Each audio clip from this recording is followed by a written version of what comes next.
Digital frauds हे आता काही नवीन राहिले नाही. आपण ते पूर्णपणे थांबवू शकत नसलो तरी फसवणूक टाळण्यासाठी योग्य ती खबरदारी नक्कीच घेऊ शकतो.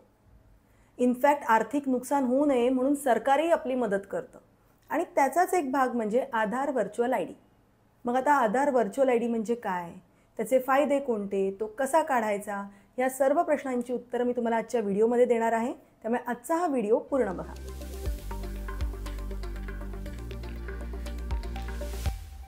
नमस्कार, मी सी ए प्रज्ञा शिरधनकर. आर्थिक जागृतीमध्ये तुमचं पुन्हा एकदा स्वागत आहे.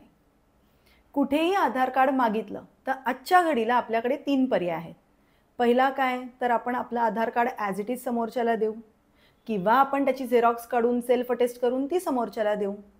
दुसरा पर्याय आहे मास्ड आधार आणि आता तिसरा आणि नवीन पर्याय आहे आधार व्हर्च्युअल आय डी.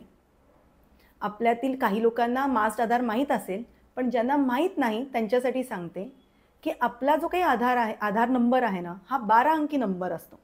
मग मास्ड आधार म्हणजे काय, तर ह्या 12 अंकांपैकी पहिले जे 8 अंक आहेत त्याच्यावर फुल्ल्या मारल्या जातात. म्हणजे काय, तर हे 8 अंक हाईड केले जातात आणि शेवटचे 4 अंकच तुम्हाला दिसतात. तर ह्याला मास्ड आधार म्हणतात. आता मास्ड आधार जरी असलं तरी आधार कार्डवर इतरही माहिती असते, जसं तुमचा ॲड्रेस आहे, तुमचा फोन नंबर आहे, ईमेल आय डी आहे, तर त्याचा ॲक्सेस समोरच्याला मिळू शकतो. मग ह्या पहिल्या दोन्ही पर्यायांमध्ये आपली जी काही माहिती आहे ती तेवढी सुरक्षित राहत नाही, म्हणून सरकारनेच आता तिसरा पर्याय आणला आहे, जो आहे आधार व्हर्च्युअल आय डी. मग आता आधार व्हर्च्युअल आय डी म्हणजे काय, तर आपल्या आधार नंबरवरनाच हा व्हर्च्युअल आय डी क्रिएट केला जातो. आधार नंबर हा 12 अंकी असतो आणि व्हर्च्युअल आय डी हा 16 अंकी नंबर असतो. सो जिथे जिथे तुम्हाला आधार नंबर द्यायचा आहे तिथे तिथे तुम्हाला हा आधार व्हर्च्युअल आय डी द्यायचा आहे, जेणेकरून काय होईल, तर फ्रॉड होण्याची शक्यता थोडी कमी होईल. आता तुम्ही हा व्हर्च्युअल आय डी कुठे वापरू शकता, तर आर्थिक व्यवहारांसाठी, KYC करण्यासाठी तुम्ही हा व्हर्च्युअल आय डी वापरू शकता. आणि महत्त्वाचं म्हणजे काय, तर या व्हर्च्युअल आय डीला एक्सपायरी नाही. म्हणजे काय, तर तुम्ही जनरेट केल्यापासून तो कॅन्सल करेपर्यंत किंवा नवीन व्हर्च्युअल आय डी जनरेट करेपर्यंत हा व्हर्च्युअल आय डी व्हॅलिड राहतो. आता आधार व्हर्च्युअल आय डीचे प्रामुख्याने 3 फायदे आहेत. पहिला काय, तर आधारशी लिंक्ड तुमची जी काही माहिती आहे ती सुरक्षित राहते. आधारशी लिंक कुठली कुठली माहिती आहे, तर तुमचा मोबाईल नंबर आहे, ईमेल आय डी आहे, तुमच्या अंगठ्याचे ठसे आहेत, डोळ्यांचा रेटिना आहे, त्याच्यानंतर तुमच्या पॅन कार्डची माहिती आहे. तर ही सर्व माहिती तुमच्या आधार नंबरशी लिंक्ड आहे. मग जर तुम्ही आधार नंबरऐवजी जर व्हर्च्युअल आय डी दिलात तर समोरच्या व्यक्तीला आधारचं तर काम होऊनच जाईल, पण ह्या सगळ्या डेटाचा ॲक्सेस मिळणार नाही. त्यामुळे काय होईल, तर फसवणूक होण्याचे चान्सेस थोडे कमी होतील. दुसरं काय, तर आधार व्हर्च्युअल आय डी तुम्ही कधीही जनरेट करू शकता आणि तो कॅन्सलसुद्धा करू शकता. म्हणजे तुम्ही एकदा आधार व्हर्च्युअल आय डी जनरेट केलात, तुमचं बँकचं KYC काम झालं, त्यानंतर जर तुम्ही कॅन्सल केलात तर त्याचा गैरवापर होण्याची किंवा त्याच्या डुप्लिकेशनचे चान्सेस कमी होतात. आणि तिसरं आहे की आधार व्हर्च्युअल आय डी जनरेशनवरती काही मर्यादा नाही आहेत. म्हणजे तुम्ही कितीही वेळा तो व्हर्च्युअल आय डी जनरेट करू शकता, कॅन्सल करू शकता किंवा रिजनरेटसुद्धा करू शकता. समजा तुम्हाला आता तुमचा Aadhaar virtual I D generate करायचा आहे, तर मग तुमच्याकडे 3 पर्याय आहेत. पहिला आहे आधारच्या वेबसाईटवरून, दुसरा आहे आधार मोबाईल ॲप्लिकेशनवरून आणि तिसरं आहे SMS द्वारे. आता पहिल्या पर्यायाकडे जाऊया, जो आहे आधारच्या वेबसाईटवरून. त्यासाठी तुम्हाला आधारच्या ऑफिशियल वेबसाईटवर जायचं आहे. आधारची ऑफिशियल वेबसाईट आहे uidai.gov.in.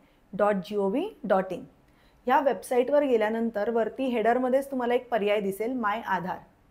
त्याला क्लिक करा आणि आधार सर्व्हिसेसमध्ये व्हर्च्युअल आय डी जनरेटर हा पर्याय दिसेल. त्या पर्यायाला क्लिक करा. क्लिक केल्यानंतर एक नवीन स्क्रीन दिसेल. त्या स्क्रीनमध्ये जनरेट व्हर्च्युअल आय डी हा पर्याय सिलेक्ट करा. तिथे तुम्हाला तुमचा 12 अंकी आधार नंबर टाईप करावा लागेल. दिलेला कॅप्चा कोड टाईप करा. ते गेल्यानंतर सेंड OTPचं बटन ॲक्टिवेट होईल. त्याला क्लिक करा. म्हणजे तुमच्या रजिस्टर्ड मोबाईल नंबरवरती एक OTP येईल. तो OTP तिथे भरल्यानंतर प्रोसीडला क्लिक करा.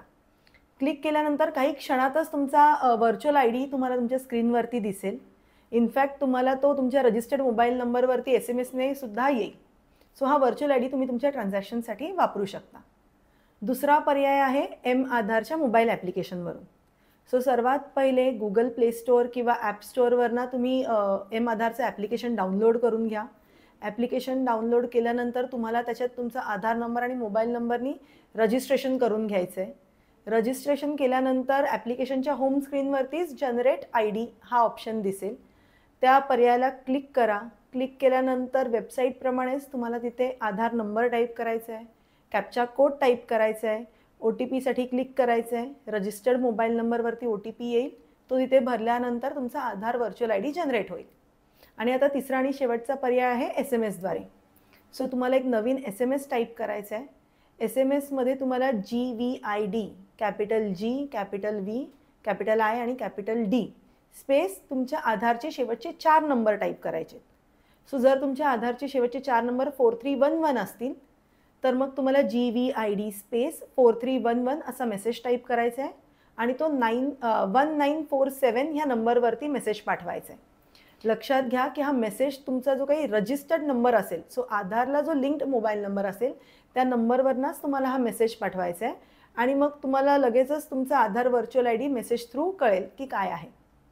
सो आजच्या व्हिडिओमुळे तुम्हाला कळलं असेल की आधार व्हर्च्युअल आय डी काय आहे आणि आधार व्हर्च्युअल आय डीच्या मदतीने हे डिजिटल फ्रॉड होण्याची शक्यता तुम्ही टाळू शकता. आजचा व्हिडिओ तुम्हाला अर्थात आवडला असणारच आहे, त्यामुळे कमेंट करून लगेच आम्हाला कळवा की व्हिडिओ कसा वाटला. आणि आता ह्या व्हिडिओला जास्तीत जास्त शेअर करा आणि आर्थिक जागृती हे आपल्या चॅनलला सबस्क्राईब करा. थँक्यू.